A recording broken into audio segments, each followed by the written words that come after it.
I was about to set off on a vacation with my friends, using your card, when Liam suddenly gave me a call. I had been observing his late returns home and his secretive conversations with Margaret, which had struck me as odd.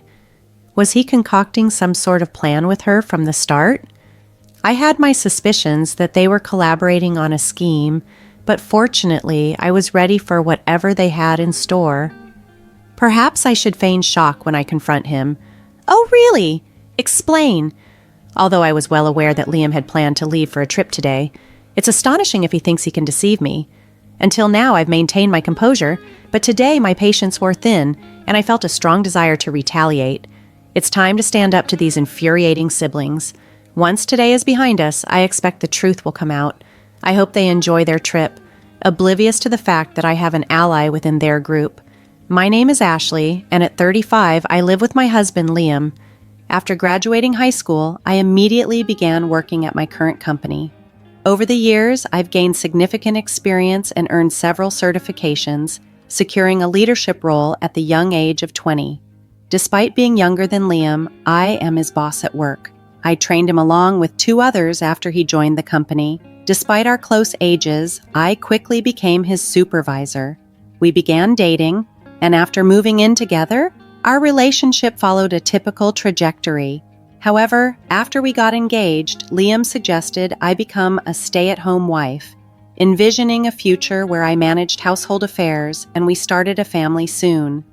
I voiced my concerns regarding our finances and my reluctance to quit my job, even after having children.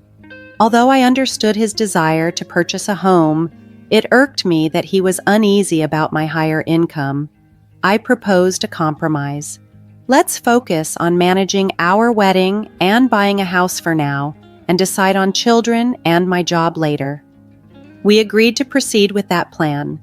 Truthfully, I had no intention of leaving my job, but I proposed the idea to preempt Liam's persistent suggestions as our wedding approached. Our engagement celebration brought both families together, though Liam's sister Margaret was absent because she was traveling. I met her for the first time on our wedding day. She barged into the waiting room, gave me a quick once-over, and remarked, "So this is who Liam chose? A bit plain compared to his past choices, huh?" I mustered a smile and responded, "Nice to meet you, Margaret," but she just waved dismissively and left, leaving me to process her bold demeanor. It turned out my new sister-in-law was quite the character. Later, I introduced myself to Margaret's husband, who seemed genuinely nice. The wedding ceremony itself was lovely, and afterward, Liam and I were excited to start our lives in the new home we had chosen together. With a busy schedule anticipated, I dedicated more energy to my work. On what seemed like a typical day off, the doorbell rang. Busy inside, I let Liam answer it. He returned to the room, chatting and laughing. It was Margaret dropping by unexpectedly. She breezed in with a comment. "Hey there, Ashley. Liam's doing quite well, huh? Owning such a big house. Good for him, after all, he's my little brother." She then turned to me. "I've been working hard. Make yourself at home, Ashley. Don't we have some snacks or something? My sister's here, so hurry up." Something in Liam's demeanor shifted. He started acting superior, probably boasting to his sister that he had bought the house on his own. Although I had contributed to the down payment and was equally responsible for the mortgage payments, Liam insisted on having his name solely on the title. At that moment, it didn't seem important whose name was on the paperwork, but the way he portrayed it to Margaret irked me. Choosing to keep the peace, I refrained from making a scene and calmly offered, "Here are some snacks. Liam works hard, you know." "Why does Ashley sound so bossy?" Margaret whispered to Liam. I overheard and couldn't help but retort, "Well, I am Liam's supervisor at work. Oh, did I not mention that?" When I first joined the company, Ashley was already a manager. She had started her career immediately after high school, choosing to drop out to pursue work opportunities. I remember thinking to myself, if it had been me, I would have surpassed her achievements in no time. However, this thought led to a rather uncomfortable conversation one day. "You dropped out of high school?" I asked somewhat incredulously. "You seem so competent, yet I have more formal education than you." "It's true," she responded calmly. But remember, I'm your sister-in-law, and since you didn't finish school, I suppose I could ask you for anything, right? That remark struck me as odd. Is that really how it works? I wondered aloud. Ashley continued. According to my sister, what she says goes. If you don't agree, she might just kick you out. I was baffled by this logic. The idea that someone could demand anything from me just because I lacked a high school diploma seemed absurd, and the threat of being kicked out was just nonsensical. I managed to muster a polite smile and excused myself to the kitchen to avoid further awkwardness. From the kitchen, I could still hear their serious tones discussing the same topic. Shortly after, my sister-in-law followed me into the kitchen, her demeanor shifting to something more serious. "Hey, Ashley, I need a favor," she said casually. "I need to borrow some money, about $7,100. Can you help?" $7,100, that's quite a bit, I replied, surprised. "What do you need it for?" "It's just $7,100. You're a supervisor, right? You must have a good salary," she brushed off my concern. "I need it for some remaining renovation costs on my new condo." Just days earlier, she had been boasting about her luxurious new condo. Now she was asking for money? Liam then chimed in from behind, suggesting that I should just hand over the money as he planned to lend it to his sister Margaret. "Why would you decide that without consulting me first?" I asked, taken aback. "Listen, Ashley, either give me the money or I'll call our boss right now and say you want to quit. Which will it be?" Resigned but cautious, I agreed, but on one condition. "All right, Margaret, I'll lend you the money, but we need to draw up a promissory note. Even though we're family, I want it in writing. When you come to collect the money, make sure to bring your ID with a picture." "Oh, such a hassle," she complained. "But fine if you're going to give me the money. I'll be over tomorrow night." Despite her grumbling, Margaret did bring everything required the next day. Although I had never realized how much Liam was influenced by his sister until we got married, this experience underscored it vividly. No matter what I said, it seemed it wouldn't have made a difference. Later on, I discovered that Margaret used the money to buy designer items.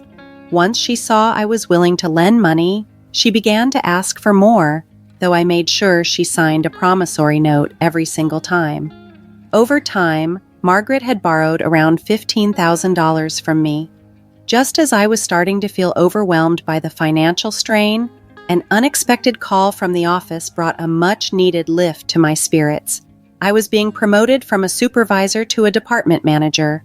Thrilled with the news, I couldn't wait to share it with Liam, who had taken the day off. "I'm home, Liam! Guess what?" I exclaimed, bursting with excitement. "Welcome back, Ashley. You seem excited. What happened today?" Liam responded, noticing my enthusiasm. "My boss called me in and offered me the position of department manager. I've always dreamed of becoming the head manager, and this promotion brings me one step closer." "Wait, what? Ashley, you're getting promoted? I don't understand. Did you accept the offer?" "Of course I did. I've always told you about my goal, remember?"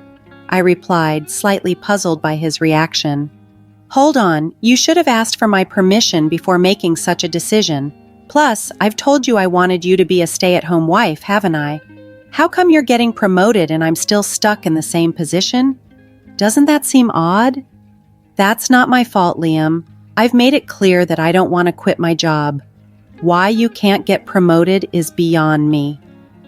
Shortly after our exchange, Liam made a phone call, and I had a sinking feeling he was speaking to his sister. Sure enough, Margaret showed up a few minutes later. "Hey, I heard you stole Liam's promotion opportunity. What's the big idea?" she accused as soon as she walked in. "I didn't steal anything. At our company, promotions are based on performance," I defended myself. "So you're saying Liam's incompetent at his job? How dare you look down on him as his wife? This is ridiculous." "Let's go grab some barbecue on her dime," Margaret snapped, her tone dripping with disdain. Before I could protest, they rummaged through my purse and took my bank card, and despite my attempts to resist, I was outnumbered and ultimately restrained. They left laughing while I was left in tears, regretting my life choices. I shouldn't have married such a man, I thought. realizing it was too late for regrets, but not too late for action. I need to find a good divorce lawyer. That night, Liam didn't come home. The next day at work, he approached me with a smug look. "Yesterday was a blast. Eating on someone else's dime is the best. Thanks for the treat," he said, handing me the receipt. It was from an upscale barbecue restaurant totaling $2,500, and there were also receipts from luxurious bars that added up to an unbelievable $8,000. I wanted to confront him right there, but the office was bustling with employees arriving for the day. So I held my tongue. On my way home, I checked the bank transactions and was shocked to see a total of $12,000 withdrawn. When I confronted Liam at home, I demanded, "Liam, what were you thinking? Spending $12,000 on fancy barbecue and luxurious bars? It's my money." It was money I had saved from before I was married, and just as I arrived home, Liam started complaining. "That money from your single days? Don't know, don't care. Can't do anything about it now since I've already spent it," he casually dismissed before locking himself in the bathroom. That was the last straw. Over the weekend, I decided to consult with a divorce attorney. Since that day, several weeks had passed, and my divorce preparations were moving forward smoothly. Meanwhile, Liam's behavior became increasingly suspicious. He often came home late and rushed out early on his days off. I even considered hiring a private investigator to keep tabs on him. One day, I received an unexpected call from Henry, my sister-in-law Margaret's husband. "Hello, is this Ashley's number?" "Yes, Henry." "It's rare to hear from you," I replied, puzzled. "Yeah, it's been a while. Anyway, is my wife there? Margaret?" "No, she's not here," I informed him. "I see. She's been coming home late and leaving without telling me on weekends. She said she was at Liam's place when I asked her yesterday." "That's odd. Liam's been acting similarly. Maybe they're going somewhere together. Honestly, it's none of my business anymore, so I don't care," I confessed. "Oh, and Henry, there's something I need to tell you too. Can you hear me out? None of your business anymore? What do you mean?" he asked, sounding concerned. I then told him everything that had transpired, the money I lent Margaret and the subsequent events. Upon hearing this, Henry sighed deeply. "Is that so? I'm sorry to hear about my wife. To be honest, I've been at my breaking point and considered getting a divorce, but I just couldn't take action."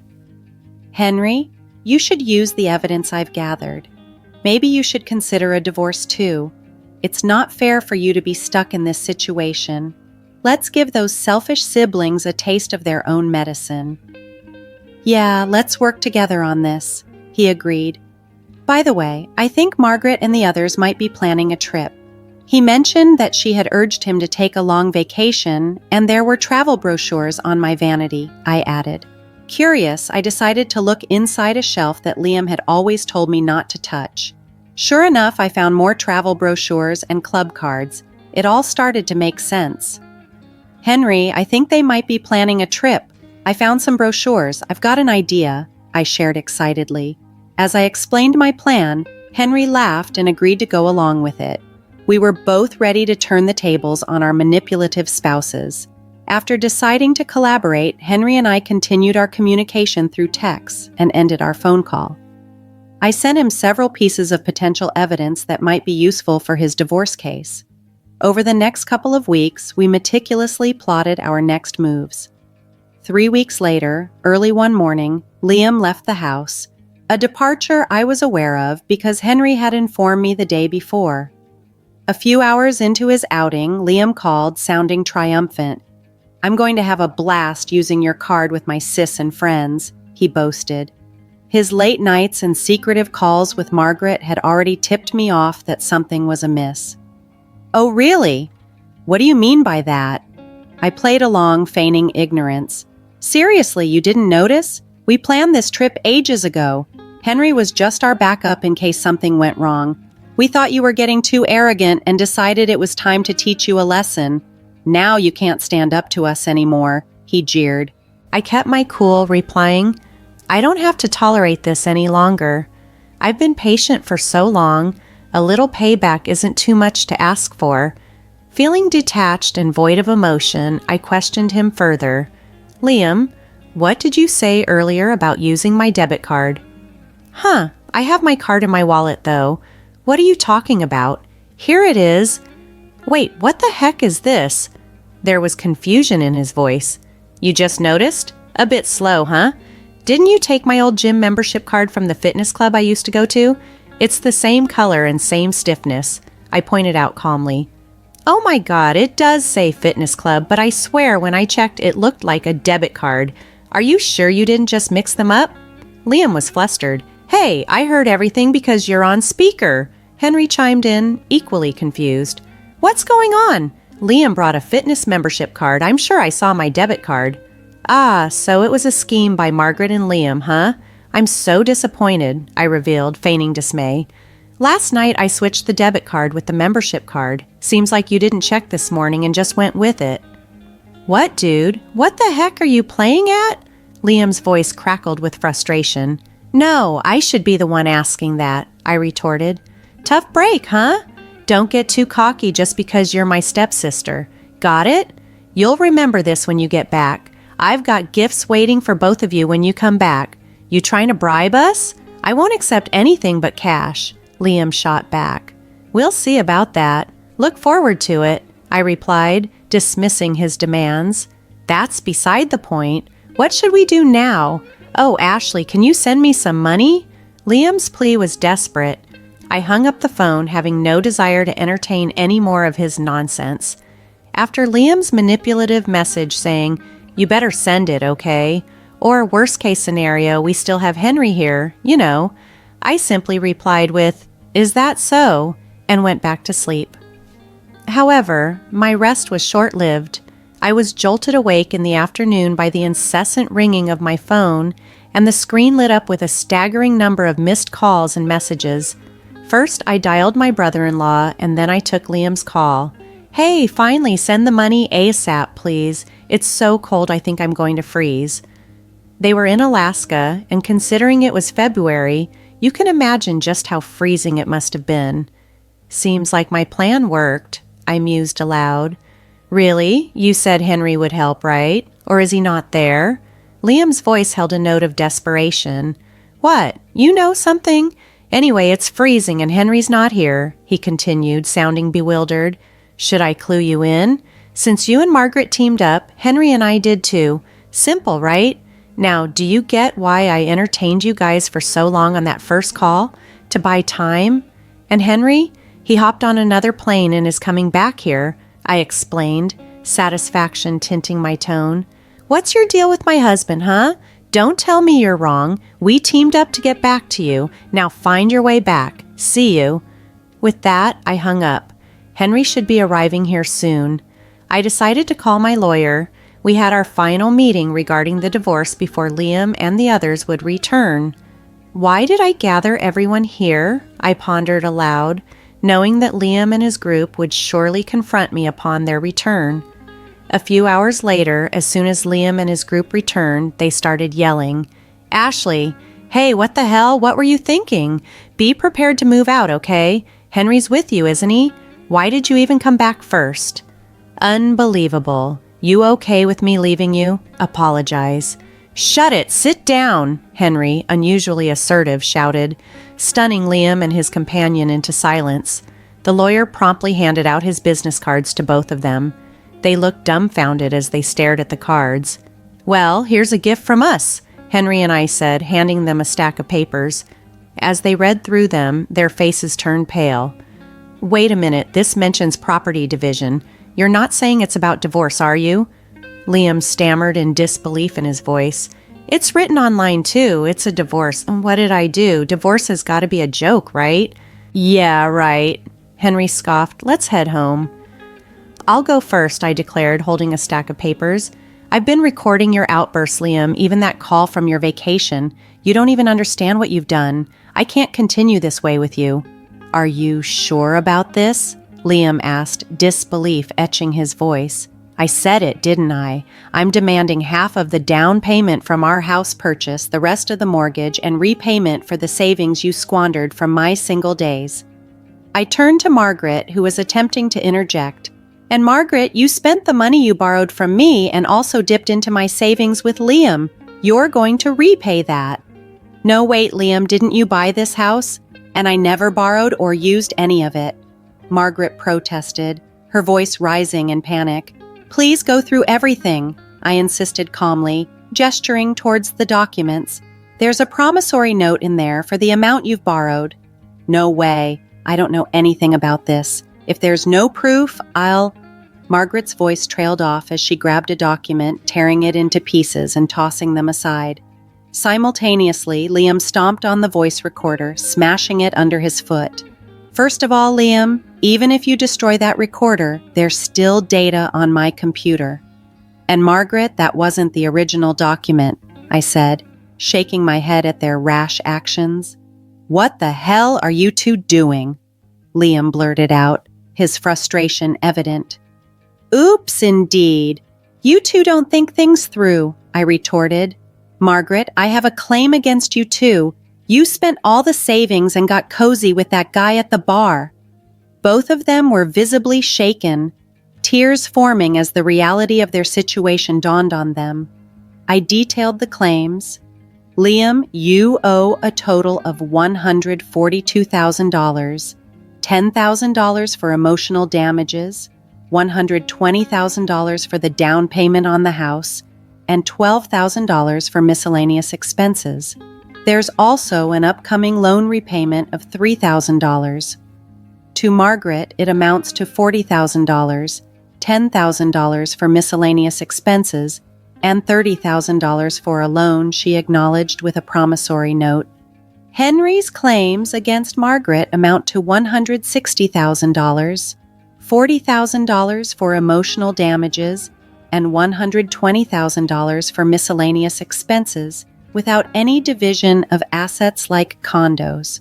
I was confident they wouldn't sue, as the attorney cleverly added, if you sue, you're going to lose for sure. No one will represent you and it'll just cost you more. Work hard on your repayments.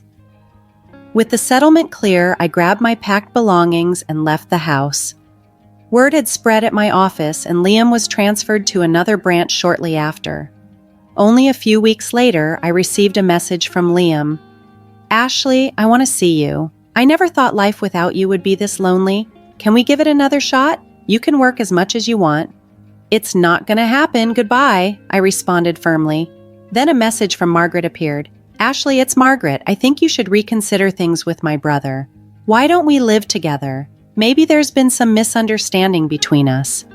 I knew then that nothing had truly changed. Their actions spoke louder than any words could, and my decision to leave was justified. I firmly told Margaret, I believe things will be better if we go our separate ways. It's not going to happen. I'm sorry, goodbye. Despite their pleas, I ignored them and blocked their contacts to move on. Henry did the same after receiving a similar call from them. Sometime later, while passing my old house in a taxi, I noticed it was up for sale. The financial settlements had been made in one go, and since I'd cut off all communication, I had no insight into how they were managing without the assets they once took for granted. As for me, life moved forward in positive strides. I relocated and purchased a condo, embracing a fresh start. Work has been fulfilling too. My boss recently informed me that I've been promoted to regional director, a position I've always aspired to. Additionally, I've started spending time with Henry outside of work. Despite the age difference, we have a lot in common and our conversations are effortless and engaging. There's a newfound ease in my life now, and things with Henry just feel right. Since the divorce, life has genuinely been looking up. I'm relieved I decided to leave, as it opened new doors and brought unexpected opportunities. As for what developed between me and Henry subsequently, that's a tale for another time.